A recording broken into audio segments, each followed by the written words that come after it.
প্রবাদ আছে, জলে কুমির ডাঙায় বাঘ। এবার বাস্তবে সেই দৃশ্য দেখা গেছে। সম্প্রতি সামাজিক যোগাযোগ মাধ্যমে একটি ভিডিও ভাইরাল হয়েছে। এতে দেখা যায় পানিতে নেমেছিল একটি জেব্রা, কিন্তু পানির মধ্যে যে কুমির আছে সে তা বুঝতে পারেনি। পানিতে নামার পর জেব্রার পা আটকে যায় একটি পাথরের মাঝে।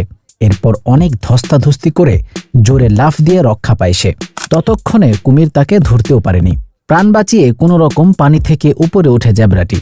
তখনই নেমে আসে একটি চিতাবাঘ। সুযোগ বুঝে অনায়াসে জেব্রাকে ধরে ফেলে।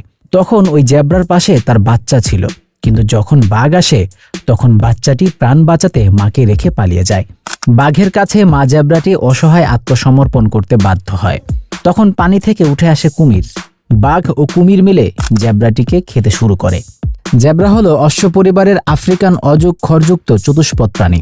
এদের স্বতন্ত্র সাদা কালো ডোরার জন্য পরিচিত। জেব্রার ডোরার এই নকশা প্রত্যেকের জন্য আলাদা। এরা সামাজিক প্রাণী।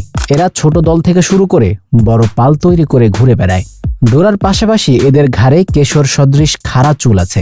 তবে জেব্রাকে ঘোড়া কিংবা গাধার মতো পোষ মানানো যায় না।